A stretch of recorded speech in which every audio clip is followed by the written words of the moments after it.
새벽 3시. 조용한 아파트 단지에 희미한 불빛 하나가 켜져 있었습니다.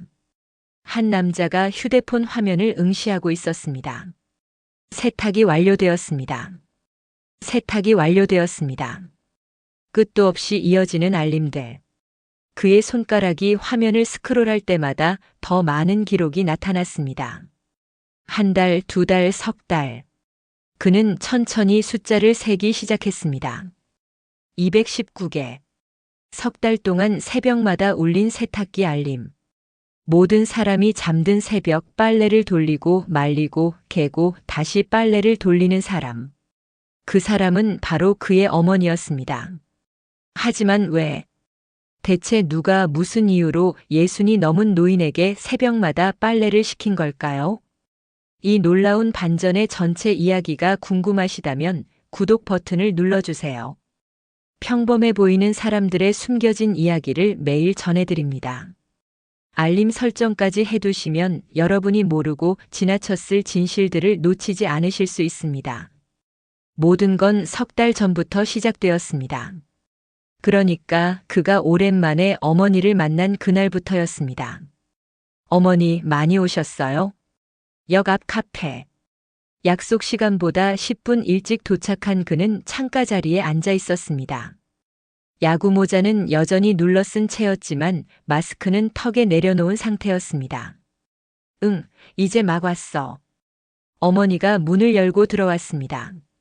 그 순간 그는 깜짝 놀랐습니다. 엄마가 이렇게 말랐나? 3달 전만 해도 통통한 편이었던 어머니. 항상 살 좀 빼야 하는데라고 농담처럼 말하던 어머니였습니다.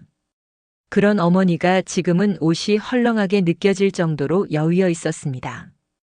어머니 많이 마르신 것 같은데요? 아, 그래? 요즘 좀 바빠서 그런가 봐. 어머니는 웃으며 자리에 앉았습니다. 하지만 그 웃음이 어딘가 어색했습니다. 예전처럼 밝지 않았습니다. 무슨 일 있으세요? 어디 편찮으신 데는 없고요? 아니야, 괜찮아. 그냥 며느리 집에 가끔 가서 좀 도와주고 그러니까. 며느리 집. 그는 잠시 말을 멈췄습니다. 며느리, 그러니까 그의 아내 언니였습니다. 작은 형님 댁이 바쁘다는 건 알고 있었습니다. 맞벌이에 아이 둘을 키우느라 정신없다고 들었습니다. 형수님 댁에 자주 가세요? 응, 일주일에 3~4번. 애들 봐주고 집안일 좀 거들어주고. 어머니는 태연하게 대답했습니다. 마치 아주 당연한 일인 것처럼. 그래도 무리하지 마세요. 어머니도 이제 나이가. 야, 나 아직 젊어.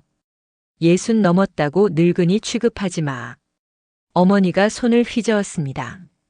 그때였습니다. 그의 시선이 어머니 손등에 머물렀습니다. 저건 뭐지? 손등에 희미하게 붉은 자국이 보였습니다. 마치 무언가에 쓸린 것 같은, 아니면 화학 물질에 닿은 것 같은 흔적. 손가락 사이사이도 거칠어 보였습니다. 어머니 손이. 아, 이거? 설거지 하다가 그랬나 봐.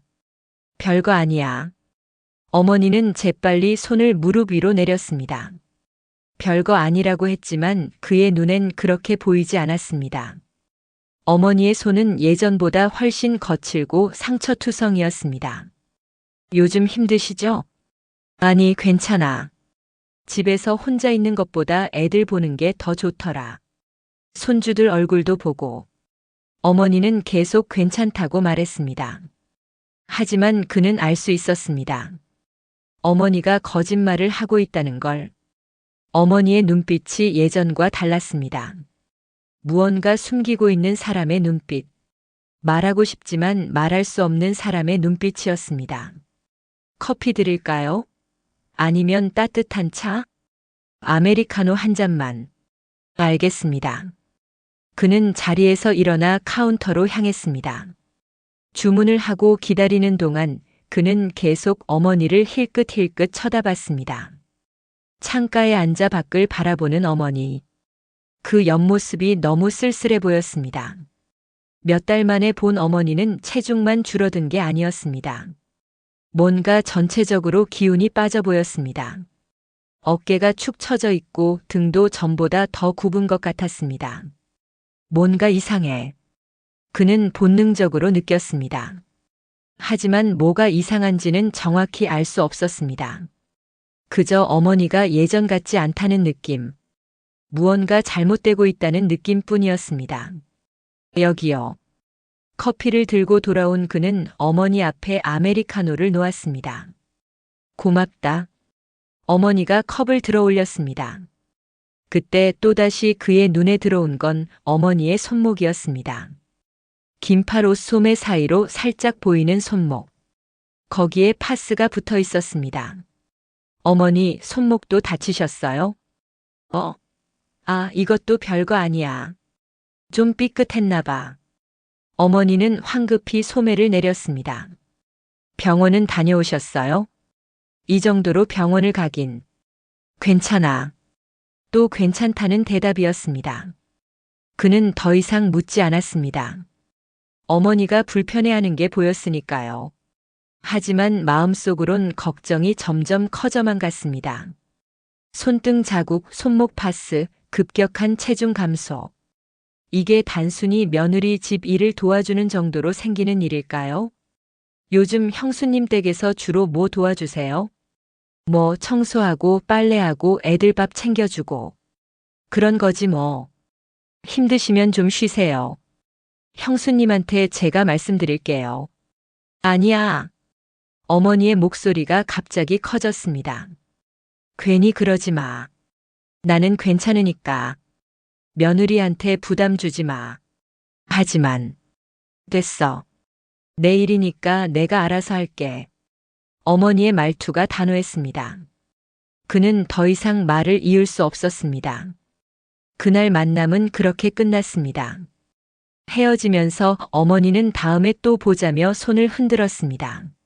하지만 그 손등엔 여전히 붉은 자국이 남아 있었고 그의 가슴엔 묵직한 불안감이 자리 잡았습니다. 집으로 돌아오는 길. 그는 계속 생각했습니다. 뭔가 잘못되고 있어. 분명히. 하지만 뭘 어떻게 해야 할지 몰랐습니다. 어머니는 괜찮다고 했습니다. 며느리 집 일을 도와주는 것뿐이라고 했습니다. 그런데 왜 이렇게 불안할까요? 왜 이렇게 마음이 무거울까요? 그날 밤. 그는 잠을 이루지 못했습니다. 머릿속에 어머니의 수척한 얼굴이 계속 떠올랐습니다. 손등의 자국, 손목의 파스, 거칠어진 손가락들. 그리고 무엇보다 괜찮다고 반복하던 어머니의 떨리는 목소리가 귓가에 맴돌았습니다. 내가 뭘 할 수 있을까? 그는 천장을 바라보며 중얼거렸습니다. 아직은 몰랐습니다. 며칠 후 우연히 발견하게 될 그 알림들을, 새벽마다 울리는 219개의 기록을, 그리고 그 기록들이 밝혀낼 충격적인 진실을. 지금의 그는 그저 걱정스러운 아들일 뿐이었습니다. 평범한 직장인처럼 보이는 말수 적고 조용한 사람. 하지만 머지않아 그는 알게 될 것입니다. 때로는 침묵하는 사람이 가장 무서운 사람이라는 것을. 그리고 사랑하는 사람을 지키기 위해서라면 평범한 사람도 누구보다 강해질 수 있다는 것을. 어둠 속에서 그는 눈을 감았습니다.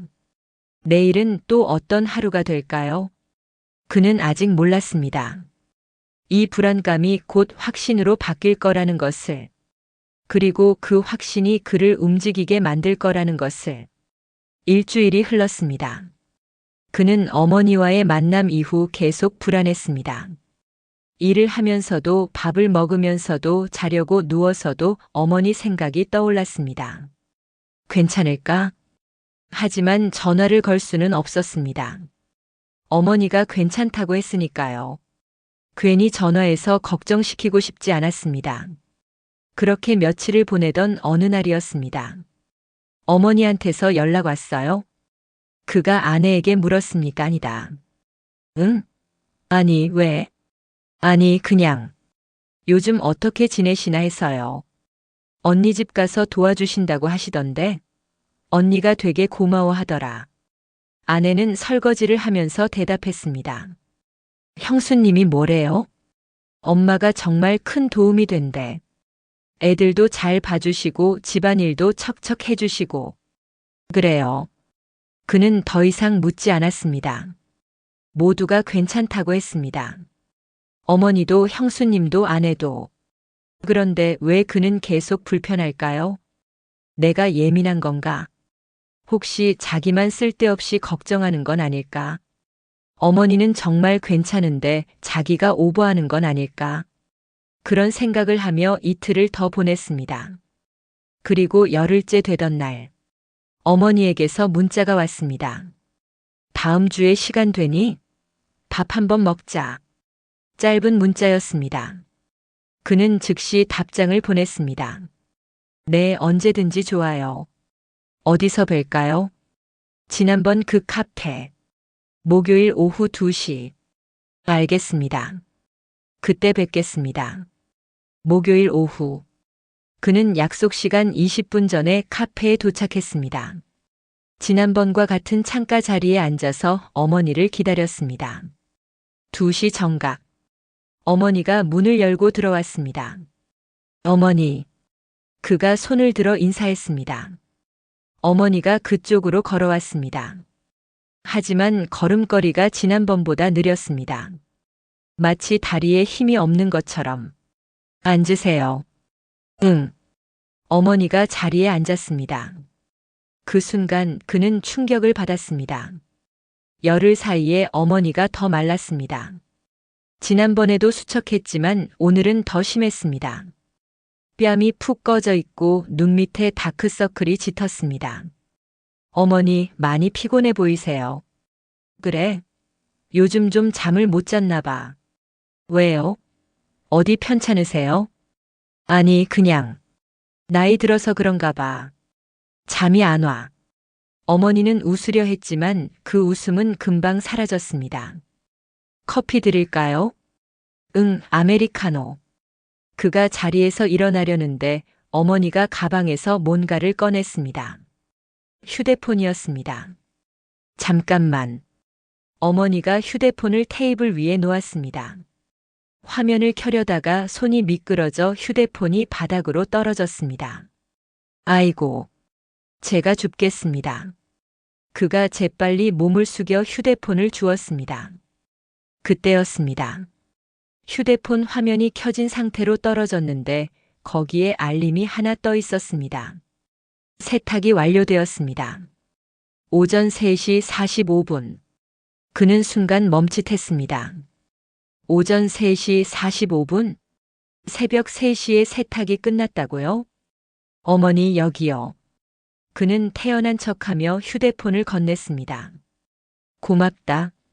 어머니가 휴대폰을 받아 가방에 넣었습니다. 하지만 그의 머릿속은 혼란스러웠습니다. 새벽 3시에 빨래? 누가? 커피를 주문하고 돌아와 앉았지만 그는 계속 그 알림 생각만 났습니다. 어머니, 요즘도 형수님 댁에 자주 가세요? 응, 거의 매일. 매일요? 응. 며느리가 바쁘니까. 매일. 그 말이 그의 가슴을 무겁게 눌렀습니다. 힘드시지 않으세요? 괜찮아. 집에 혼자 있는 것보다 낫지. 그래도 무리하지 마세요. 알았어. 어머니는 짧게 대답하고 창밖을 바라봤습니다. 침묵이 흘렀습니다. 그는 어머니의 손을 보았습니다. 테이블 위에 놓인 손. 지난번보다 더 거칠어져 있었습니다. 손가락 사이사이가 갈라져 있었습니다. 마치 물을 너무 많이 만진 사람의 손처럼. 손등에 붉은 자국도 여전했고 새로운 상처도 보였습니다. 어머니 손이. 아, 이거? 설거지하다 보면 이렇게 돼. 별거 아니야. 어머니가 손을 무릎 위로 내렸습니다. 핸드크림 바르세요. 제가 하나 사다 드릴게요. 아니, 괜찮아. 집에 있어. 어머니는 계속 괜찮다고 했습니다. 하지만 괜찮아 보이지 않았습니다. 손뿐만이 아니었습니다. 목 뒤에도 뭔가 붉은 게 보였습니다. 옷깃 사이로 살짝 보이는 피부. 거기에 발진 같은 게 나 있었습니다. 어머니 목도 뭔가. 이것도 별거 아니야. 피부가 좀 민감해져서. 병원 가보셨어요? 이 정도로 병원을? 그냥 연고 바르면 돼. 어머니는 옷깃을 세웠습니다. 그는 더 이상 묻지 못했습니다. 커피가 나왔습니다. 드세요. 응. 어머니가 컵을 들어 올렸습니다. 그때 또다시 그의 눈에 들어온 건 어머니의 손목이었습니다. 긴팔 옷인데도 소매가 살짝 올라가 있었습니다. 그 사이로 보이는 손목. 지난번에 봤던 파스는 없었습니다. 대신 손목이 붉게 부어 있었습니다. 마치 무거운 걸 계속 들어서 생긴 것 같은 부기. 어머니 손목이. 이거? 며칠 전에 좀 삐끗했나 봐. 금방 나을 거야. 어머니는 재빨리 소매를 내렸습니다. 제대로 치료받으셔야죠. 괜찮다니까. 별일 아니야. 또 괜찮다는 말이었습니다. 그는 답답했습니다. 손등 자국, 손가락 갈라짐, 목에 발진, 손목 부기, 급격한 체중 감소, 다크서클. 이 모든 게 정말 별일 아닌 일일까요? 형수님 댁에서 주로 뭐 하세요? 청소하고 빨래하고 설거지하고. 뭐 그런 거지. 빨래도 많이 하세요? 그가 넌지시 물었습니다. 응, 좀 많지. 애들이 둘이니까 빨래가 산더미야. 새벽에도 하세요? 순간 어머니의 표정이 굳었습니다. 뭐? 아니, 아까 어머니 휴대폰 화면에 새벽 3시에 세탁 완료 알림이 떠 있어서요. 어머니는 잠시 말이 없었습니다. 그거.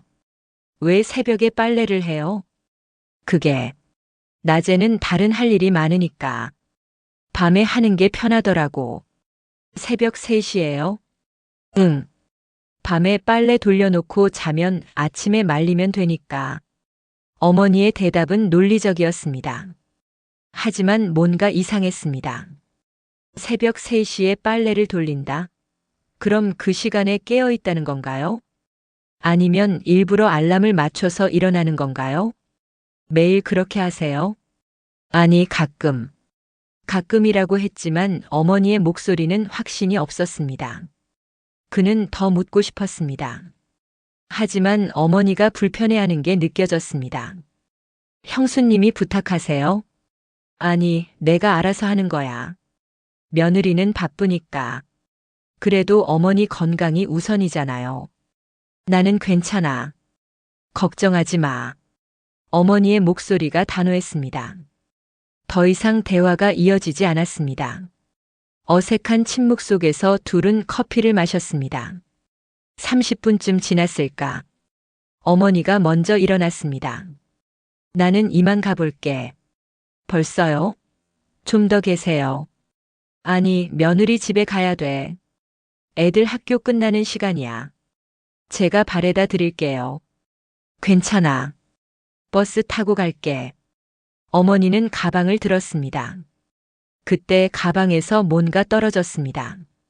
작은 봉지였습니다. 그가 주워서 보니 손연고였습니다. 약국에서 파는 싼 연고. 어머니, 이거. 고마워. 어머니가 연고를 받아 가방에 넣었습니다. 핸드크림 대신 이거 바르세요? 응. 이게 효과 좋더라. 그의 가슴이 아팠습니다. 손이 이렇게까지 상했으면 좋은 핸드크림을 써야 하는 거 아닌가요? 그런데 어머니는 싼 연고로 버티고 있었습니다. 제가 좋은 거 사다 드릴게요. 아니야, 이걸로 충분해. 괜히 돈 쓰지 마. 어머니. 다음에 보자. 어머니는 그의 말을 끊고 카페를 나갔습니다. 그는 창가에 서서 어머니가 버스 정류장으로 걸어가는 모습을 바라봤습니다. 느린 걸음, 구부정한 등, 무거워 보이는 가방. 뭔가 잘못되고 있어. 그의 직감이 말했습니다. 하지만 증거가 없었습니다. 어머니도 형수님도 아무 말이 없었습니다. 모두가 괜찮다고 했습니다. 그런데 왜 이렇게 불안할까요? 그날 밤 그는 잠을 이루지 못했습니다. 어머니 생각만 났습니다. 새벽 3시 세탁 알림. 상처투성이 손. 붉게 부은 손목. 목에 발진. 수척한 얼굴. 새벽 3시에 빨래를 돌린다. 그 말이 계속 맴돌았습니다. 가끔이라고 했지만 정말 가끔일까요? 혹시 매일은 아닐까요? 혹시 어머니가 거짓말을 한 건 아닐까요? 확인해 봐야 해. 그는 결심했습니다. 어떻게든 진실을 알아내야 한다고. 하지만 어떻게? 어머니한테 직접 물어봐야 할까요? 아니면 형수님한테 연락해야 할까요? 그는 고민했습니다. 그리고 며칠 후, 우연히 그 답을 찾게 됩니다. 어머니의 휴대폰에 쌓인 끝도 없는 알림들을 보게 되면서 새벽 1시, 3시, 5시, 매일 밤 반복되는 지옥 같은 시간들을 그는 아직 몰랐습니다. 자신이 곧 마주하게 될 진실이 상상보다 훨씬 더 충격적이라는 것을, 그리고 그 진실 앞에서 자신이 어떤 선택을 하게 될지도. 지금의 그는 그저 불안한 아들일 뿐이었습니다. 하지만 머지않아 그는 알게 될 것입니다. 사랑하는 사람을 지키기 위해선 때로는 불편한 진실과 정면으로 마주해야 한다는 것을. 그리고 그 진실이 아무리 고통스럽더라도 외면해선 안 된다는 것을. 어둠 속에서 그는 눈을 떴습니다. 내일은 또 어떤 하루가 될까요? 그는 아직 몰랐습니다. 하지만 곧 알게 될 것입니다. 모든 것이. 사흘이 지났습니다. 그는 어머니에게 전화를 걸었습니다. 어머니, 저예요. 응, 무슨 일이야? 별일 아니고요. 그냥 안부 여쭈려고요. 나는 잘 지내. 너는? 저도 잘 지내요. 요즘도 형수님 댁에 자주 가세요? 응. 짧은 대답이었습니다. 건강은 괜찮으세요? 괜찮아. 걱정하지 마. 어머니의 목소리는 피곤해 보였습니다. 주말에 제가 찾아뵐까요? 아니, 괜찮아. 바쁘잖아. 바쁘지 않은데요. 다음에 보자. 나 지금 좀 바빠. 아, 네. 그럼. 뚝. 전화가 끊겼습니다. 그는 휴대폰을 내려다봤습니다. 왜 이렇게 급하게 끊으셨지? 뭔가 이상했습니다. 평소 어머니라면 이것저것 물어보고 한참을 통화했을 텐데 오늘은 1분도 안 돼서 끊어버렸습니다. 무슨 일이 있는 건가? 그의 불안감은 점점 커졌습니다. 며칠 후였습니다. 주말 오후 그는 어머니 집 근처를 지나가게 됐습니다. 일부러 그쪽으로 간 건 아니었습니다. 정말 우연이었습니다. 어머니 집이 여기쯤인데. 그는 잠시 망설이다가 어머니 아파트 쪽으로 걸어갔습니다. 현관 비밀번호를 알고 있었습니다. 예전에 어머니가 알려준 번호. 그는 조심스럽게 문을 열었습니다. 어머니, 저예요. 대답이 없었습니다. 집안을 둘러봤습니다. 아무도 없었습니다. 형수님 댁에 가셨나 보네. 그는 돌아가려다가 문득 거실 테이블 위에 놓인 어머니 휴대폰을 봤습니다. 충전 중이었습니다. 휴대폰을 두고 가셨네. 순간 그의 머릿속에 생각 하나가 스쳤습니다. 새벽 3시 알림. 지난번에 봤던 그 알림. 정말 가끔만 그런 걸까요? 아니면 자주 그런 걸까요? 그는 주변을 둘러봤습니다. 아무도 없었습니다. 잠깐만 보자. 그는 어머니 휴대폰을 집어들었습니다. 잠금이 걸려 있지 않았습니다. 어머니는 원래 휴대폰 잠금을 안 하는 편이었습니다. 화면을 켰습니다. 알림창을 열었습니다. 그 순간 그는 숨이 멎는 것 같았습니다. 화면 가득 쌓인 알림들. 세탁이 완료되었습니다. 건조가 완료되었습니다. 세탁이 완료되었습니다. 건조가 완료되었습니다. 끝도 없이 이어지는 알림들. 그리고 시간. 새벽 1시 40분. 새벽 3시 15분. 새벽 5시 2분, 오전 2시 55분, 새벽 4시 30분. 모두 한밤중이었습니다. 그는 손이 떨렸습니다. 이게 뭐야? 스크롤을 내렸습니다. 더 많은 알림이 나왔습니다. 어제, 그제, 사흘 전, 나흘 전. 매일같이 새벽 알림이 있었습니다. 가끔이 아니잖아. 매일이잖아. 그는 급히 휴대폰 화면을 캡처하기 시작했습니다. 하나, 둘, 셋. 알림 화면을 날짜별로 찍었습니다. 자신의 휴대폰으로 사진을 찍어 저장했습니다. 일주일치, 2주일치, 한 달치. 계속 스크롤하고 캡처하고 스크롤하고 캡처했습니다. 그러다 문득 달력이 떠올랐습니다. 달력에 정리해보자. 그는 어머니 휴대폰을 원래 자리에 놓고 조용히 집을 나왔습니다. 집으로 돌아온 그는 책상 앞에 앉았습니다. 노트북을 켰습니다. 그리고 지난 3개월치 달력을 펼쳤습니다.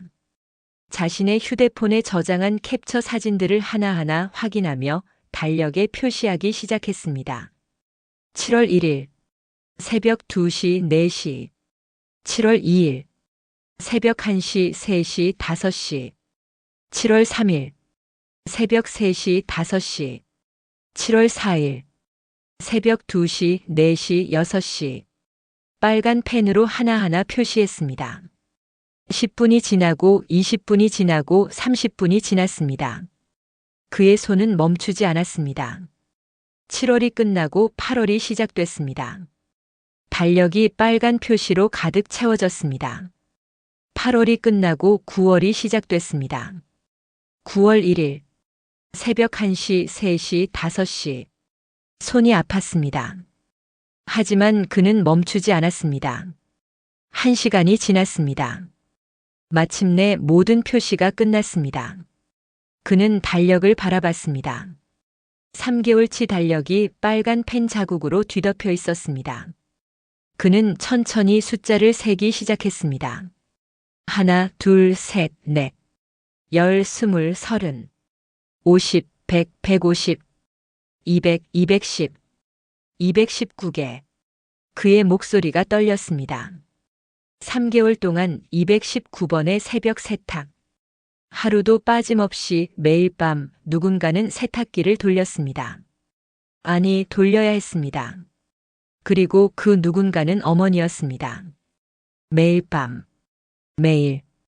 그는 달력을 응시했습니다. 이건 단순히 빨래를 도와주는 게 아니었습니다.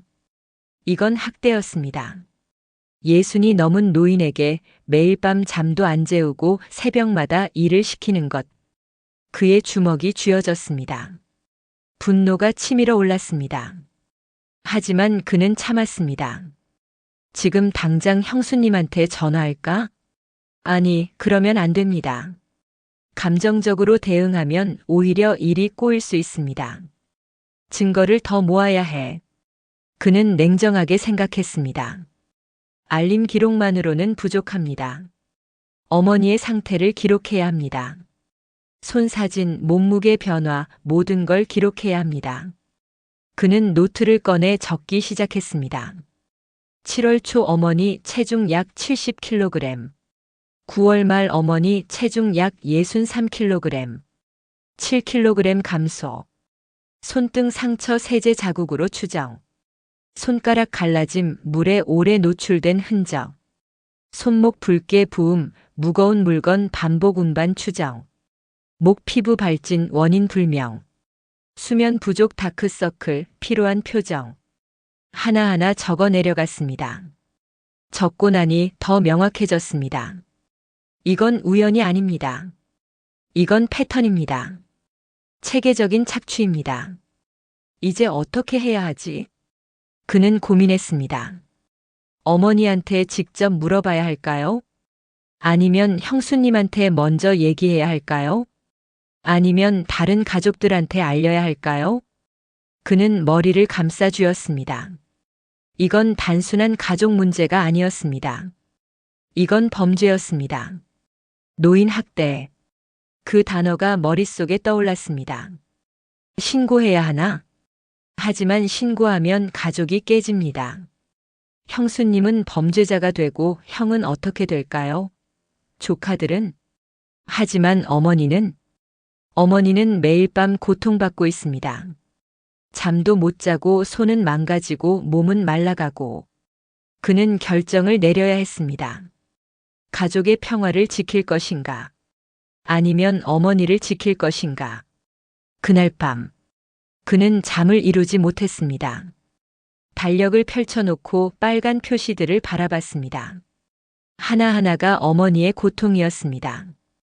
하나하나가 어머니의 눈물이었습니다. 더 이상 참을 수 없어.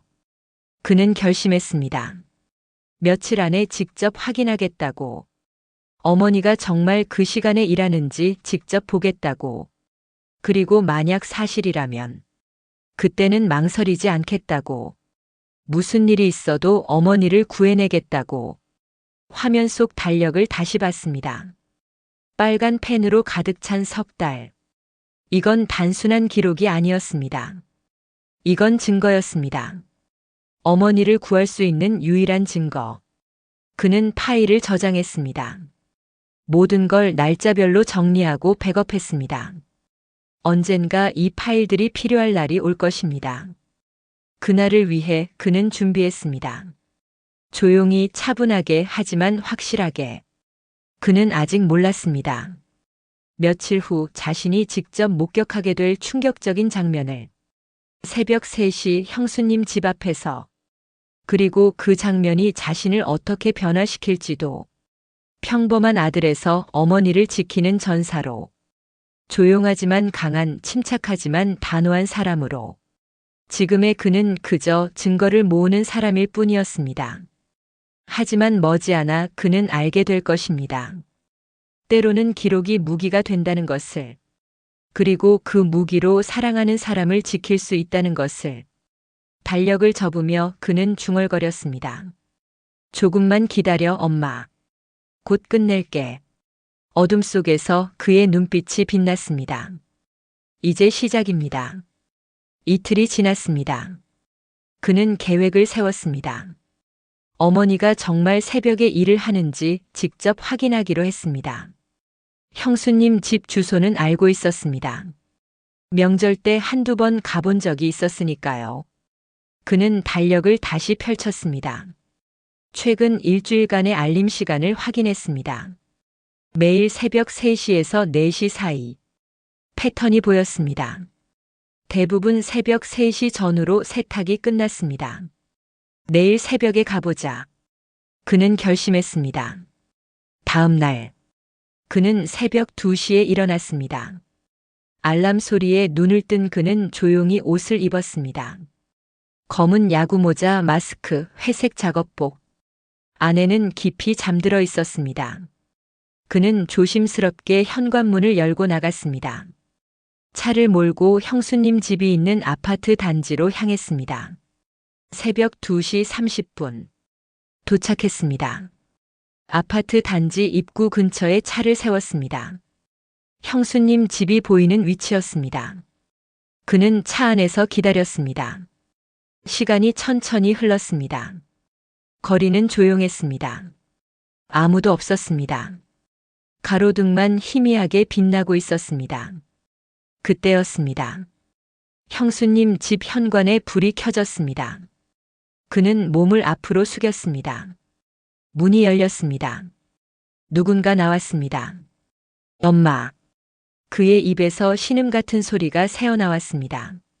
어머니였습니다. 새벽 3시 어두운 복도를 걸어 나오는 어머니. 손에는 커다란 빨래 바구니가 들려 있었습니다. 어머니는 엘리베이터를 타지 않고 계단으로 내려갔습니다. 아마도 소음 때문이었을 것입니다. 그는 차에서 내렸습니다. 조용히 뒤를 따라갔습니다. 어머니는 1층 빨래 건조대가 있는 곳으로 향했습니다. 새벽 바람이 차가웠습니다. 어머니는 얇은 옷 한 벌만 걸치고 있었습니다. 그는 멀리서 지켜봤습니다. 어머니가 빨래를 하나하나 널기 시작했습니다. 큰 이불, 작은 이불, 옷가지들. 빨래 바구니는 가득 차 있었습니다. 어머니의 손이 떨렸습니다. 추위 때문인지 피곤함 때문인지 그는 주먹을 쥐었습니다. 분노가 치밀어 올랐습니다. 어떻게 이럴 수가. 예순이 넘은 노인에게 새벽 3시에 이렇게 무거운 빨래를 시키다니. 어머니는 빨래를 다 널고 다시 계단을 올라갔습니다. 그는 계속 따라갔습니다. 어머니가 형수님 집으로 들어갔습니다. 불이 꺼졌습니다. 그는 차로 돌아왔습니다. 하지만 떠나지 않았습니다. 더 지켜봐야 해. 시간이 흘렀습니다. 그때 다시 불이 켜졌습니다. 설마. 문이 열렸습니다. 어머니가 또 나왔습니다. 이번에도 손에 빨래 바구니가 들려 있었습니다. 또. 그는 믿을 수 없다는 표정으로 중얼거렸습니다. 어머니는 다시 계단으로 내려갔습니다. 다시 빨래 건조대로 갔습니다. 또 빨래를 널었습니다. 새벽 5시. 아직도 어둠이 가시지 않은 시간. 사람들이 가장 깊이 잠든 시간. 어머니는 혼자 추운 새벽에 빨래를 널고 있었습니다. 그는 차 안에서 눈물을 흘렸습니다. 분노와 슬픔이 뒤섞였습니다. 이건 아니야. 이건 절대 아니야. 어머니가 빨래를 다 널고 다시 집으로 들어갔습니다. 그는 시계를 봤습니다. 5시 20분. 어머니는 2시간 넘게 일을 했습니다. 새벽에. 잠도 안 자고. 그는 차에서 내렸습니다. 빨래 건조대로 갔습니다. 어머니가 방금 널어놓은 빨래를 봤습니다. 이불, 옷, 수건, 양말. 산더미 같았습니다. 이게 하루치 빨래인가요? 아니, 이틀치? 사흘치? 그는 손으로 이불을 만져봤습니다. 축축했습니다. 아직 물기가 많았습니다. 건조기도 안 돌렸네. 세탁만 하고 손으로 짜서 널어놓은 것 같았습니다. 그러니까 어머니의 손이 더 상할 수밖에 없었습니다. 그는 휴대폰을 꺼냈습니다. 빨래들을 사진으로 찍었습니다. 시간도 함께 찍었습니다. 증거였습니다. 어머니가 새벽에 일한다는 증거. 그는 다시 차로 돌아왔습니다. 집으로 가야 했습니다. 하지만 발이 떨어지지 않았습니다. 어머니가 저 안에서 자고 계실 거야. 아니, 자는 게 아닐지도 몰랐습니다. 어쩌면 또 다른 일을 하고 있을지도. 그는 차 안에 앉아서 계속 지켜봤습니다. 드디어 해가 떠올랐습니다. 아파트 단지에 사람들이 하나둘 나타나기 시작했습니다. 출근 준비를 하는 사람들, 운동하러 나온 사람들. 그때 형수님 집 문이 다시 열렸습니다. 아이 2명이 나왔습니다. 조카들이었습니다. 초등학생과 중학생. 그리고 그 뒤에 형수님이 나왔습니다. 빨리 가. 늦겠다. 형수님의 목소리가 들렸습니다. 조카들은 학교로 향했습니다. 형수님도 차를 타고 출근했습니다. 그는 계속 지켜봤습니다. 8시. 어머니는 나오지 않았습니다. 9시. 여전히 나오지 않았습니다. 10시. 그때서야 어머니가 나왔습니다. 손에는 장바구니가 들려 있었습니다. 마트에 가는 것 같았습니다. 어머니의 얼굴은 창백했습니다. 걸음걸이도 느렸습니다. 그는 차에서 내려 어머니를 따라갔습니다. 멀리서 들키지 않게. 어머니는 마트에 들어갔습니다. 장을 봤습니다. 채소, 고기, 과일. 장바구니가 무거워 보였습니다. 계산을 하고 나오는 어머니. 무거운 짐을 들고 천천히 걷는 모습. 그는 다가가고 싶었습니다. 어머니, 제가 들어드릴게요라고 말하고 싶었습니다. 하지만 참았습니다. 아직은 아니었습니다. 어머니가 형수님 집으로 돌아갔습니다. 그제야 그는 집으로 향했습니다. 차 안에서 그는 오늘 본 모든 것을 정리했습니다. 새벽 3시 첫 번째 빨래. 새벽 5시 두 번째 빨래. 오전 10시 장보기. 어머니의 하루였습니다. 아니, 어머니의 지옥이었습니다. 집에 도착해서 그는 노트북을 켰습니다. 오늘 찍은 사진들을 모두 저장했습니다. 빨래 사진, 시간 사진, 어머니 모습, 그리고 파일을 하나 더 만들었습니다. 그 안에 적었습니다. 날짜 9월 23일, 시간 새벽 3시 오전 10시, 목격 내용 어머니께서 새벽 3시, 5시 두 차례 빨래 작업, 각각 약 30분 소요. 추운 날씨에 얇은 옷 착용, 손떨림 관찰됨, 오전 10시 장보기, 무거운 짐 혼자 운반, 특이사항 빨래량 과다, 건조기 미사용으로 추정, 어머니 수면 시간 추정 3시간 이하. 적고 나니 더 명확해졌습니다. 이건 노동 착취였습니다. 이건 학대였습니다. 그는 달력을 다시 펼쳤습니다. 219개의 빨간 표시. 이제 그 표시 하나하나의 의미를 알았습니다. 표시 하나마다 어머니는 새벽에 일어나 빨래를 했습니다. 추운 밤에 혼자서 무거운 짐을 들고 3개월 동안 하루도 쉬지 못하고 더 이상은 안 돼. 그는 결심했습니다. 이제 행동할 때였습니다. 하지만 어떻게? 감정적으로 대응하면 안 됩니다. 형수님한테 소리를 지르고 화를 내면 오히려 어머니만 더 힘들어질 수 있습니다. 냉정하게 체계적으로. 그는 생각했습니다. 지금까지 모은 증거들, 어머니 상태 기록, 오늘 목격한 내용, 사진들. 이제 이걸 어떻게 사용할지 계획해야 했습니다. 그는 노트를 꺼내 적기 시작했습니다. 단계 1 증거 정리 완료. 단계 2 어머니와 대화. 단계 3 형수님 대면. 단계 4 필요시 법적 조치. 하나하나 단계를 적었습니다. 감정이 아닌 계획이었습니다. 분노가 아닌 전략이었습니다. 그는 파일을 저장했습니다. 모든 증거를 날짜별로 정리하고 백업했습니다. 그리고 마지막으로 중요한 파일 하나를 만들었습니다. 날짜, 시간, 세탁 종류, 건조 여부. 3시간이 걸렸습니다. 하지만 끝냈습니다. 완벽한 표가 완성됐습니다. 하나하나가 증거였습니다. 반박할 수 없는 명확한 증거. 그는 파일을 저장하고 인쇄했습니다. 종이로 출력된 시간표를 봤습니다. A사 용지 10장에 빼곡히 인쇄된 기록들. 이걸 형수님 앞에 펼쳐놓을 날이 올 것입니다. 그날 형수님은 뭐라고 할까요? 몰랐어요라고 할까요? 어머니가 알아서 하신 거예요라고 할까요? 아니면 미안해요라고 할까요? 그는 알 수 없었습니다. 하지만 상관없었습니다. 중요한 건 어머니를 구하는 것이었습니다. 형수님의 변명이 아니라 어머니의 자유였습니다. 그날 밤, 그는 어머니에게 전화를 걸었습니다. 어머니, 저예요. 응, 무슨 일이야? 내일 시간 되세요? 밥 한번 먹어요. 잠시 침묵이 흘렀습니다. 내일은 좀 바빠. 모레는요? 모레도. 그럼 글피는요? 알았어. 글피 보자. 오후 2시 지난번 그 카페에서 뵐게요. 응. 전화를 끊었습니다.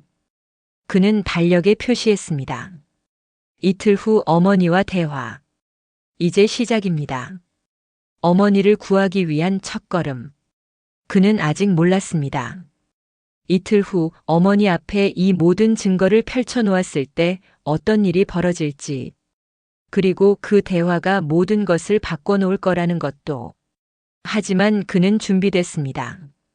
증거도 계획도 결심도. 모든 게 준비됐습니다. 이제 남은 건 실행뿐이었습니다. 어둠 속에서 그는 인쇄된 시간표를 바라봤습니다.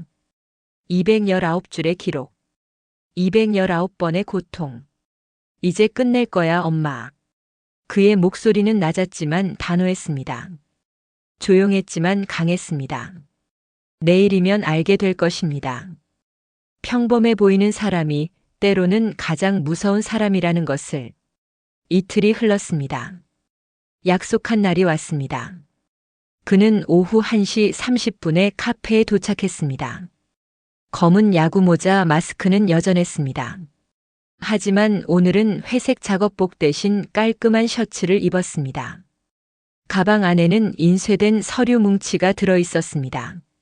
알림 시간표 10장, 사진 자료 5장, 목격 기록 2장, 모든 증거였습니다. 2시 정각, 어머니가 들어왔습니다. 어머니, 응, 왔구나. 어머니는 지난번보다 더 지쳐 보였습니다. 자리에 앉은 어머니의 손을 봤습니다.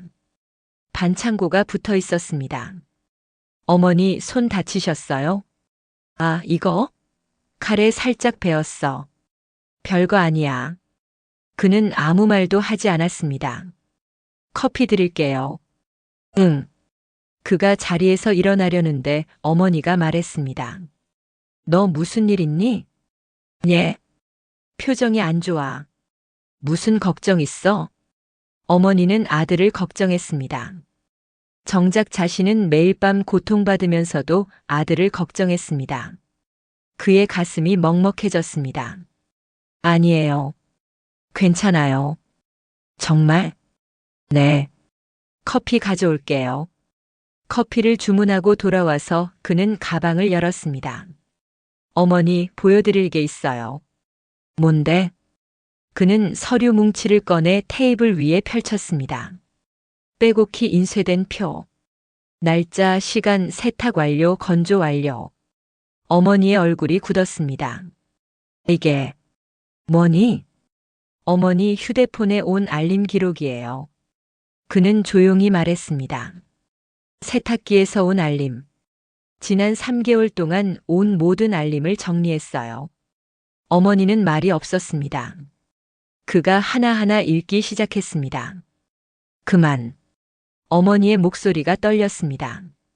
7월 4일 새벽 2시, 새벽 4시 20분, 새벽 6시. 그만하라니까. 어머니가 소리쳤습니다.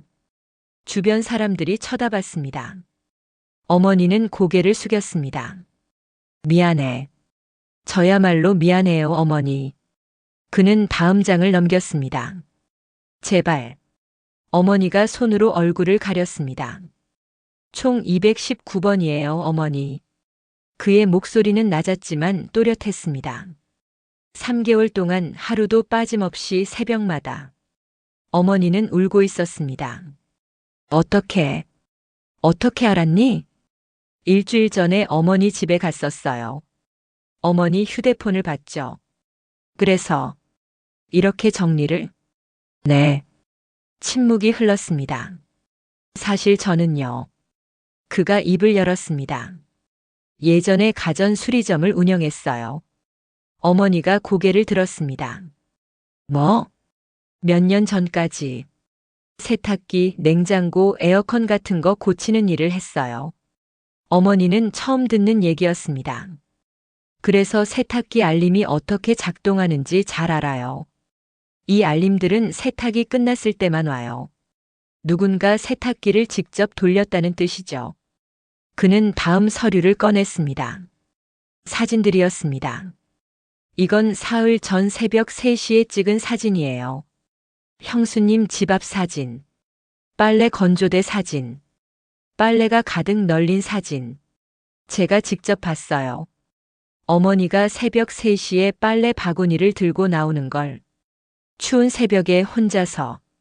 어머니의 눈에서 눈물이 흘러내렸습니다. 그리고 5시에 또 나오셨죠. 2번째 빨래를 널러. 미안해. 왜 어머니가 미안해요? 잘못한 건 어머니가 아니잖아요. 그는 마지막 서류를 꺼냈습니다. 목격 기록이었습니다. 새벽 3시부터 오전 10시까지. 어머니는 7시간 동안 일하셨어요. 빨래 2번, 장보기, 청소. 그 사이에 잠은 언제 주무세요? 어머니는 대답하지 못했습니다. 어머니, 지난 3개월 동안 하루에 몇 시간씩 주무셨어요? 3시간? 4시간? 매일요? 응. 그의 주먹이 쥐어졌습니다. 그래서 이렇게 마르신 거예요. 7kg이나. 그래서 손이 이렇게 된 거고요. 그는 어머니의 손을 가리켰습니다. 세제에 매일 손을 담그니까. 무거운 빨래를 매일 들어 올리니까. 잠도 안 자고 일하니까. 미안해. 왜 말 안 하셨어요? 어머니는 고개를 숙였습니다. 말해봤자 너희 사이만 나빠질까봐. 그래서 참으신 거예요? 응.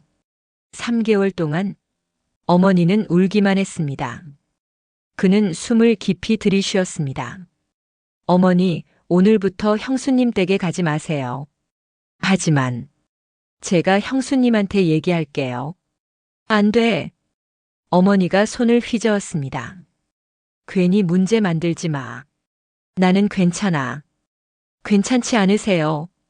그의 목소리가 커졌습니다. 손 봐요. 이게 괜찮아 보여요? 몸무게 봐요. 7kg이 빠졌어요. 얼굴 봐요. 다크서클이 턱까지 내려왔어요. 이게 괜찮다고요? 어머니는 말없이 울었습니다. 그는 목소리를 낮췄습니다. 어머니, 저는 이제 어머니를 지킬 거예요. 형수님이 뭐라고 하든 가족들이 뭐라고 하든 상관없어요. 하지만 괜찮아요. 제가 다 책임질게요. 그는 서류 뭉치를 가방에 넣었습니다. 오늘 저녁에 형수님 댁에 갈 거예요. 이 자료를 다 보여드릴 거고요. 제발 그러지 마. 어머니는 이제 그 집에 가지 마세요.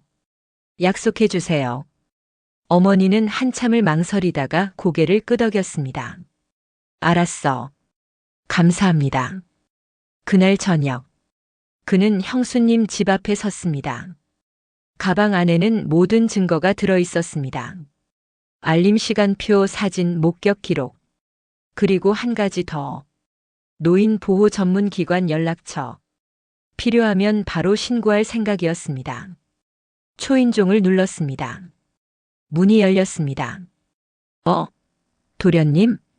형수님이 놀란 표정으로 그를 봤습니다. 안녕하세요, 형수님. 잠깐 들어가도 될까요? 그래. 들어와. 거실로 들어갔습니다. 조카들이 방에서 공부하고 있었습니다. 애들아, 방에 들어가 있어. 형수님이 아이들을 방으로 보냈습니다. 둘만 남았습니다. 무슨 일이야? 형수님이 물었습니다. 그는 가방에서 서류를 꺼내 테이블 위에 펼쳤습니다. 이게 뭔데? 어머니 휴대폰에 온 세탁기 알림 기록이에요. 형수님의 얼굴이 굳었습니다. 지난 3개월 동안 총 219번. 모두 새벽 시간이에요. 그게 7월 1일 새벽 2시 40분. 7월 2일 새벽 1시 15분, 새벽 3시 50분. 그가 읽기 시작했습니다. 잠깐만. 8월 1일 새벽 3시. 8월 2일 새벽 1시, 새벽 5시. 그만해. 형수님이 소리쳤습니다. 9월 1일 새벽 2시 30분. 9월 2일 새벽 3시 45분. 9월 3일. 알았어, 알았다고. 형수님의 목소리가 떨렸습니다. 그는 서류를 내려놓았습니다. 219번이에요, 형수님. 하루도 빠짐없이. 나는 그렇게까지 시킨 적 없어. 그럼 누가 시켰어요? 어머니가 알아서 하셨어. 내가 바쁘니까. 새벽 3시예요? 새벽 1시예요? 그 시간에 어머니가 알아서 일어나서 빨래를 했다고요? 형수님은 대답하지 못했습니다. 그는 다음 서류를 펼쳤습니다. 사진들이었습니다. 이건 사흘 전 새벽에 제가 직접 찍은 거예요. 형수님 집 앞, 빨래 건조대, 어머니 모습. 어머니는 그날 새벽 3시와 5시 2번 나오셨어요. 빨래를 널러. 형수님의 얼굴이 창백해졌습니다. 그리고 이건 어머니 손이에요. 손 사진을 보여줬습니다. 세제 자국, 갈라진 피부, 반창고. 매일 이렇게 일하시니까 손이 이렇게 된 거예요. 미안해. 미안하다고요? 그의 목소리가 차가워졌습니다. 미안하다는 말로 끝날 문제가 아니에요. 그럼 어쩌라고? 형수님이 소리쳤습니다. 나도 바빠. 애들 둘 키우고 일하고 집안일하고. 어머니가 도와주셔서 얼마나 고마운데. 그래서 새벽에 일을 시킨 거예요? 시키지 않았어. 어머니가 알아서. 형수님. 그가 형수님의 말을 끊었습니다. 어머니는 지난 3개월 동안 7kg이 빠졌어요. 손은 망가졌고 하루에 3시간도 못 주무세요. 이게 정상이라고 생각하세요? 형수님은 입을 다물었습니다. 집이 깨끗해야죠. 알아요. 빨래도 해야 하고 청소도 해야 하고. 하지만 그걸 60 넘은 노인한테 새벽에 시키는 건 아니잖아요. 나는 정말 몰랐어. 몰랐다고요? 그는 마지막 서류를 꺼냈습니다.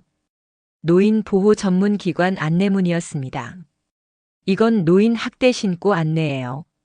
제가 121에 전화하면 형수님은 조사받게 돼요. 형수님의 눈이 커졌습니다. 뭐라고? 노인 학대. 법으로 처벌받아요. 미쳤어? 가족인데.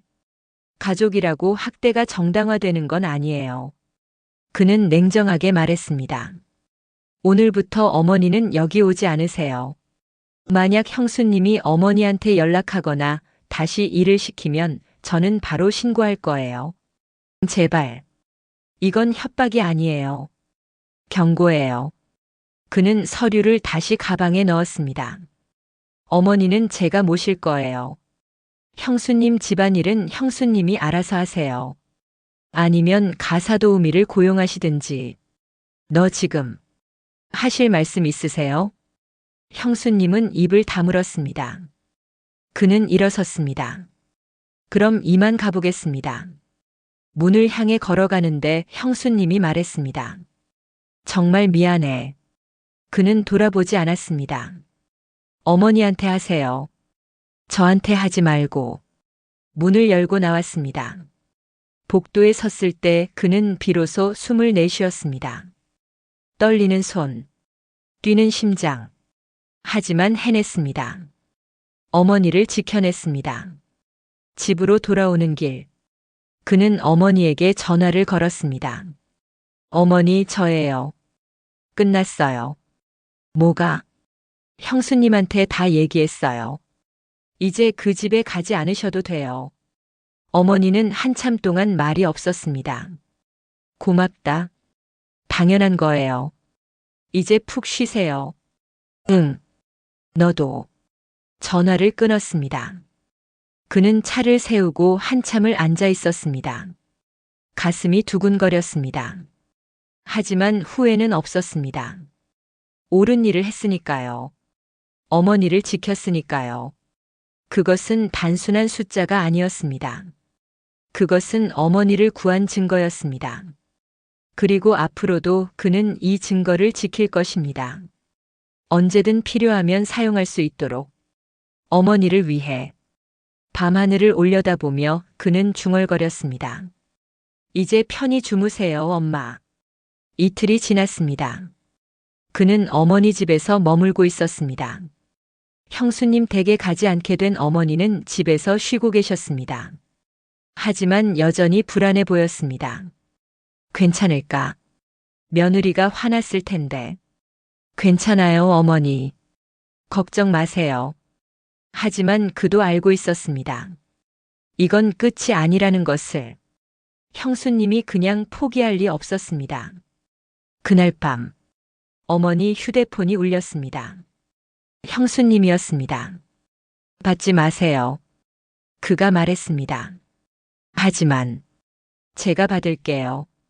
그는 어머니 휴대폰을 받았습니다. 여보세요. 도련님? 네, 형수님. 어머니 좀 바꿔줘. 무슨 일이세요? 어머니한테 할 말이 있어. 저한테 하세요. 침묵이 흘렀습니다. 내일 집에 좀 와주시면 안 돼요? 애들이 할머니 보고 싶어 해요. 안 됩니다. 며칠만이라도. 형수님. 그의 목소리가 단호했습니다. 제가 지난번에 뭐라고 했죠? 알았어. 전화가 끊겼습니다. 하지만 그날 이후로도 전화는 계속 왔습니다. 하루에 한 번, 두 번, 세 번. 그는 모두 받지 않았습니다. 일주일이 지났습니다. 어머니의 얼굴에 조금씩 생기가 돌기 시작했습니다. 밤에 푹 자니까 손도 조금씩 나아지고 있었습니다. 어머니, 병원 가요. 손 제대로 치료받으세요. 괜찮아. 많이 나았어. 그래도 진단서를 받아두는 게 좋아요. 진단서는 왜? 혹시 모르니까요. 그는 어머니를 데리고 병원에 갔습니다. 피부과에서 손을 진찰받았습니다. 손등에 화학 물질에 의한 접촉성 피부염이 있으시네요. 손가락 사이는 과도한 물 접촉으로 인한 균열상. 손목은 반복적인 무게 부하로 인한 건염 의심됩니다. 의사가 설명했습니다. 진단서 발급 부탁드립니다. 네, 알겠습니다. 진단서를 받았습니다. 그는 진단서를 사진으로 찍어 저장했습니다. 증거 파일에 추가했습니다. 모든 걸 기록하고 있었습니다. 언제든 사용할 수 있도록. 그로부터 사흘 후였습니다. 새벽 2시. 그의 휴대폰이 울렸습니다. 모르는 번호였습니다. 여보세요? 동생 나야. 형이었습니다. 형? 지금 어디야? 어머니 집 왜? 우리 집 좀 와줄래? 목소리가 심각했습니다. 무슨 일인데요? 그냥 와봐. 부탁이야. 전화가 끊겼습니다. 그는 어머니를 깨우지 않고 조용히 집을 나섰습니다. 형수님 집으로 향했습니다. 새벽 2시 30분. 도착했습니다. 현관문이 열려 있었습니다. 들어가니 형이 거실에 앉아 있었습니다. 형. 왔구나. 형의 얼굴은 창백했습니다. 무슨 일이에요? 아내가 며칠 전부터 이상해. 이상하다니요? 잠을 못 자. 밤새 청소하고 빨래하고 멈추질 않아. 그는 형수님을 봤습니다. 형수님은 새벽인데도 세탁기를 돌리고 있었습니다. 형수님. 형수님이 돌아봤습니다. 눈이 충혈돼 있었습니다. 왜 이러세요? 빨래를 해야 해. 안 그러면 뭐가 어때요? 더러워져. 집이 더러워져. 형수님의 목소리가 떨렸습니다. 그는 형을 봤습니다.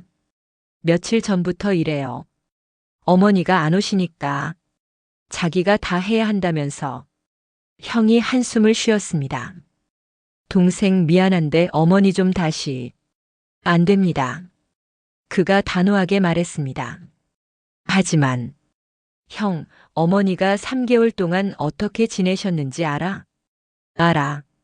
아내한테 들었어. 그럼 왜 다시 오시라고 해? 그게 아내가 힘들어해서. 어머니는 안 힘드셨을 것 같아? 형은 대답하지 못했습니다. 그는 형수님에게 다가갔습니다. 형수님, 병원 가보세요. 난 괜찮아. 괜찮지 않으세요? 이건 강박이에요. 형수님의 손이 떨렸습니다. 나는 그냥 깨끗하게 살고 싶을 뿐이야. 알아요. 하지만 그걸 다른 사람한테 강요하면 안 돼요. 형수님이 주저앉았습니다. 미안해. 정말 미안해. 그는 한숨을 쉬었습니다. 형수님도 피해자일 수 있었습니다. 완벽주의 강박 불안. 하지만 그렇다고 해서 어머니를 학대한 게 정당화되는 건 아니었습니다. 형수님 상담 받으세요. 그리고 가사 도우미 고용하세요. 돈이. 제가 도와드릴게요. 형이 놀란 표정으로 그를 봤습니다. 대신 조건이 있어요. 뭔데? 어머니한테 다시는 연락하지 마세요. 일을 부탁하지도 마시고요. 형수님은 고개를 끄덕였습니다. 알았어. 단순히 형수님을 경고하는 것만으로는 부족했습니다. 완전히 끝내야 했습니다. 법적으로, 제도적으로. 그는 노트를 펼쳤습니다. 3단계 작전이라고 적었습니다. 단계 1 증거 보관 완료. 이미 끝났습니다. 알림 기록, 사진, 목격 기록, 진단서. 모든 증거를 날짜별로 정리하고 백업했습니다. 클라우드에도 저장했습니다. 언제든 꺼낼 수 있도록.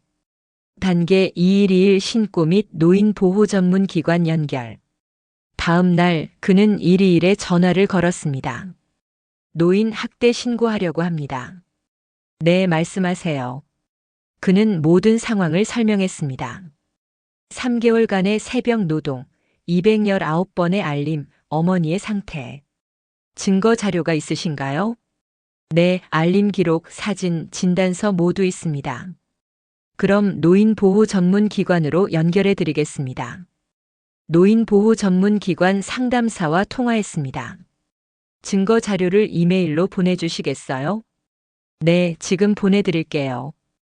그는 모든 파일을 첨부해서 보냈습니다. 일주일 후 상담사에게서 연락이 왔습니다. 자료 잘 받았습니다. 이 정도면 명백한 노인 학대에 해당합니다. 그럼 어떻게 되나요? 가해자 조사가 들어갈 수 있습니다. 하지만 피해자인 어머니께서 원하지 않으시면 어머니는 지금 안전합니다. 가해자와 분리된 상태예요. 그럼 일단은 지켜보겠습니다. 혹시 다시 문제가 발생하면 즉시 연락 주세요. 네, 감사합니다. 전화를 끊었습니다. 단계 2 완료. 이제 마지막 단계만 남았습니다. 단계 3 병원 진단서 및 보호조치. 이미 진단서는 받았습니다. 이제 보호조치만 받으면 됐습니다. 그는 노인 보호 전문 기관에 다시 전화를 걸었습니다. 보호조치가 뭔가요? 피해 노인이 가해자로부터 보호받을 수 있도록 하는 조치입니다. 가해자의 접근을 제한할 수 있어요. 어떻게 신청하나요? 저희 기관에 방문하시면 됩니다. 어머니와 함께 오시면 상담해 드리겠습니다. 네, 알겠습니다. 며칠 후, 그는 어머니와 함께 노인 보호 전문 기관을 방문했습니다. 상담사가 친절하게 설명해 줬습니다. 어머니, 혹시 며느리분이 다시 연락하거나 일을 시키려고 하면 즉시 저희한테 연락 주세요. 네. 어머니는 떨리는 목소리로 대답했습니다. 그리고 이건 긴급 연락망입니다. 24시간 언제든 연락 가능해요. 상담사가 카드를 건넸습니다. 어머니는 카드를 받아 지갑에 넣었습니다. 감사합니다. 그가 고개를 숙였습니다. 집으로 돌아오는 길, 어머니가 말했습니다. 너, 이런 거 어떻게 다 알았니? 인터넷에 다 나와 있어요. 사실이었습니다. 노인 학대 신고 절차, 보호 조치, 모든 게 검색하면 나왔습니다.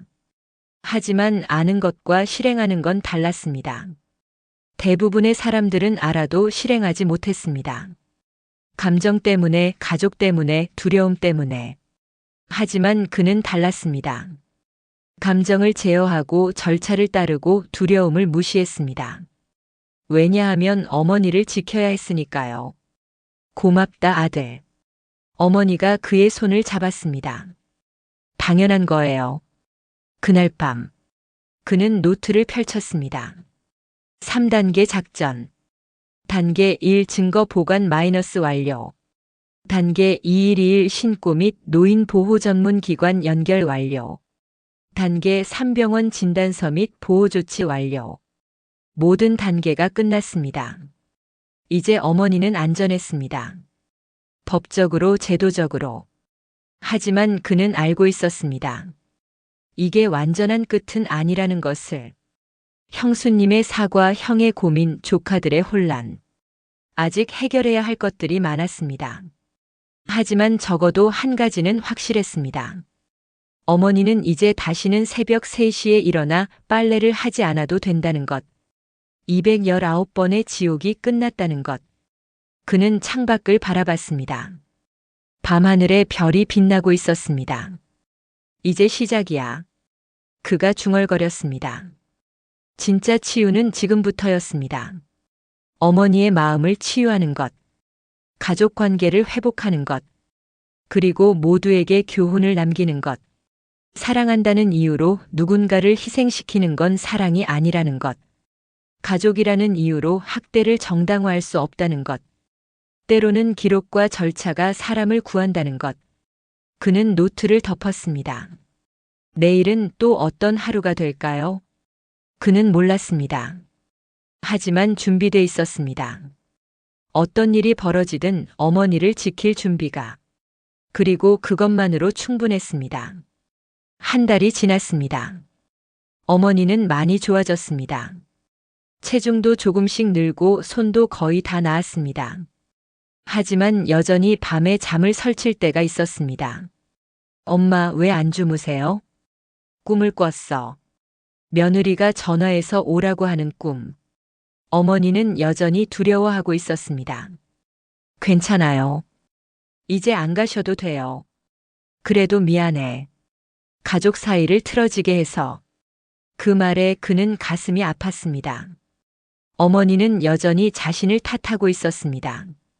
어머니 잘못이 아니에요. 하지만 며느리도 나쁜 사람은 아니잖니. 어머니의 목소리가 떨렸습니다.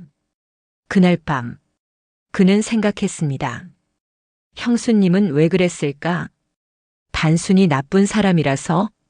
아니면 다른 이유가 있었을까? 며칠 후 그는 형에게 전화를 걸었습니다. 형, 만날 수 있어? 그래. 어디서? 형 집 근처 카페. 다음 날 오후 형과 마주 앉았습니다. 형수님은 요즘 어때? 상담 받고 있어. 정신과 다니면서. 그래? 응. 강박증이래. 원래 좀 있었는데 애들 낳고 나서 더 심해졌대. 형이 한숨을 쉬었습니다. 의사 선생님이 그러는데 아내가 완벽해야 한다는 강박이 있대. 엄마로서, 아내로서, 며느리로서 모든 게 완벽해야 한다고. 그래서 청소를. 응. 집이 더러우면 자기가 실패한 것 같대. 그래서 계속 청소하고 빨래하고. 형의 목소리가 낮아졌습니다. 그런데 혼자서는 감당이 안 됐나 봐. 그래서 어머니한테 의지한 거군. 아니, 의지가 아니라 강요했지. 형이 고개를 숙였습니다. 나도 몰랐어. 아내가 어머니한테 그렇게까지 시킨 줄. 새벽에 일 시키는 줄. 형은 정말 몰랐어? 눈치는 챘어. 어머니가 자주 오시니까. 근데 그게 그렇게까지 심한 줄은. 형이 얼굴을 손으로 가렸습니다. 미안해, 동생. 내가 형으로서 제대로 못 지켜서. 그는 형을 봤습니다. 형도 피해자였습니다. 아내의 강박을 몰랐던, 아니 보려고 하지 않았던. 형수님이 왜 그렇게 됐는지 알아? 어릴 때 얘기 들었어? 아니, 아내 어머니가 엄청 깔끔한 사람이었대. 집이 조금만 지저분해도 화를 내고 아내한테 청소를 시켰대. 형이 말을 이었습니다. 그게 아내한테 트라우마가 된 거야. 깨끗하지 않으면 사랑받을 수 없다는.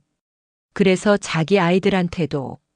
아니, 아이들한테는 안 그래. 대신 자기가 다 하려고 하지. 그러니까 힘든 거고. 침묵이 흘렀습니다. 그리고 또 하나. 형이 조심스럽게 말했습니다. 아내가 어머니한테 미안해하고 있어. 진짜로. 미안해한다고 다야? 아니, 그게 아니라. 아내도 자기가 잘못했다는 걸 알아. 근데 어떻게 사과해야 할지 모르겠대. 직접 만나서 사과하면 되지. 어머니가 만나주실까? 그 말에 그는 할 말이 없었습니다. 어머니는 아직도 형수님을 두려워했습니다. 만나자고 하면 거부할 게 뻔했습니다. 시간이 필요할 것 같아. 그렇겠지. 헤어지는 길. 형이 말했습니다. 동생 고마워. 내가 아니었으면 어머니. 정말 큰일 날 뻔했어. 형이 할 일이었어. 미안해. 그날 밤, 그는 어머니에게 물었습니다. 엄마, 왜 그때 말 안 하셨어요? 뭐? 형수님이 새벽에 일 시킬 때, 왜 저한테 말 안 하셨어요? 어머니는 한참 동안 말이 없었습니다. 말하면 어떻게 돼? 도와드렸죠. 그럼 너희 사이는? 며느리랑 내가 싸우잖아. 형이랑도 사이 나빠지고, 조카들은 혼란스럽고, 어머니가 눈물을 흘렸습니다. 나는 그게 더 무서웠어. 내 때문에 가족이 깨지는 게. 하지만 어머니는 힘드셨잖아요. 나야 참으면 되지. 근데 너희는, 엄마. 그가 어머니의 손을 잡았습니다. 가족이 깨지는 건 어머니를 학대한 사람 때문이에요. 어머니 때문이 아니에요. 그리고 진짜 가족이라면 이런 일이 있었을 때 더 단단해져야 해요. 깨지는 게 아니라. 어머니가 그를 봤습니다. 너는 언제 이렇게 컸니? 엄마가 키우셨잖아요. 둘은 한참을 웃었습니다. 그리고 어머니가 말했습니다. 사실 나도 알고 있었어. 뭘요? 며느리가 힘들어하는 거. 완벽하려고 애쓰는 거. 그래서 더 도와주고 싶었어. 하지만 그게 지나쳤어요. 응. 며느리도 아파서 그런 건데 나는 그걸 몰랐어. 아니, 보려고 하지 않았어. 어머니가 한숨을 쉬었습니다. 미안하다고 전해줘. 내가 먼저 알아챘어야 했는데. 어머니가 왜 미안해요? 나도 며느리를 이해하려고 노력했어야 했어. 그냥 시키는 대로만 하지 말고. 그는 깨달았습니다. 이건 단순한 가해자와 피해자의 구도가 아니었습니다. 형수님은 강박에 시달리는 사람이었고, 어머니는 가족을 지키려다 희생당한 사람이었고, 형은 눈치채지 못한 사람이었고, 그는 뒤늦게 개입한 사람이었습니다. 모두가 각자의 이유로 아파하고 있었습니다. 엄마, 형수님 만나볼래요? 어머니가 놀란 표정으로 그를 봤습니다. 뭐? 만나서 얘기해보는 게 어때요? 형수님도 사과하고 싶어 해요. 나는 무섭죠? 응. 제가 같이 있을게요.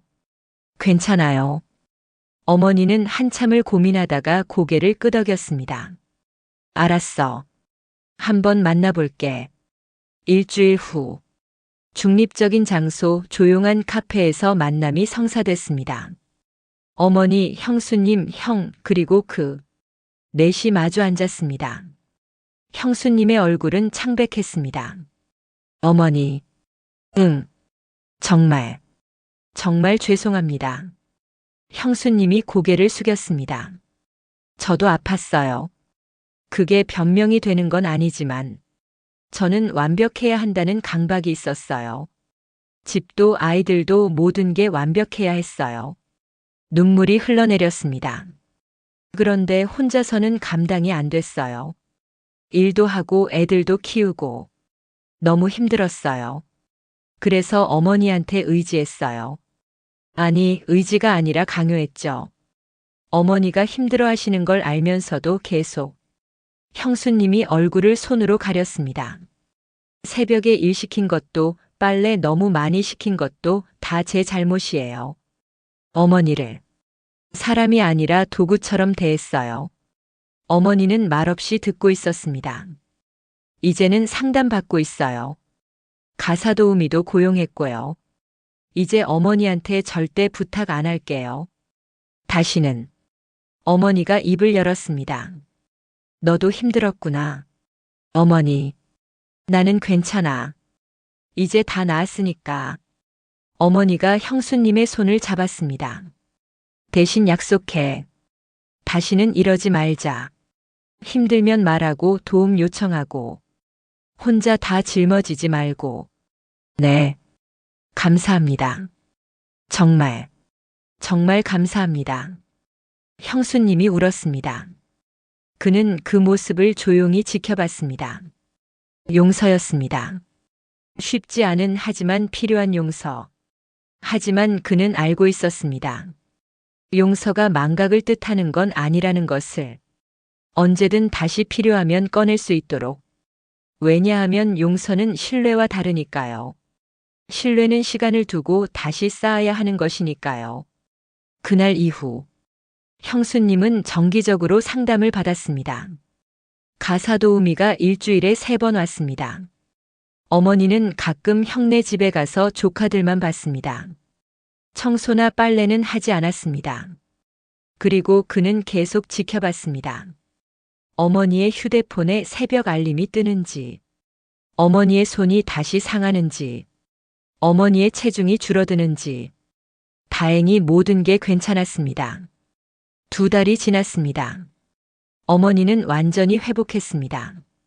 손도 몸도 마음도. 엄마 요즘 어때요? 좋아. 밤에 잠도 잘 오고. 꿈은 안 꿔요? 응. 이제 안 꿔. 어머니가 웃었습니다. 그 웃음을 보며 그는 생각했습니다. 잘했어. 감정이 아니라 절차를 따른 것. 분노가 아니라 증거를 모은 것. 복수가 아니라 보호를 선택한 것. 모든 게 옳았습니다. 하지만 한 가지는 아직 끝나지 않았습니다. 이 이야기를 나누는 것. 다른 사람들에게 알리는 것. 이런 일이 다시는 일어나지 않도록. 그는 노트를 꺼내 적기 시작했습니다.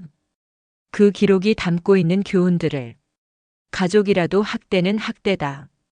참는 게 평화가 아니다. 기록이 사람을 구한다. 절차가 정의를 만든다. 그리고 무엇보다 사랑한다면 상대를 도구가 아닌 사람으로 대해야 한다는 것. 그는 펜을 놓았습니다.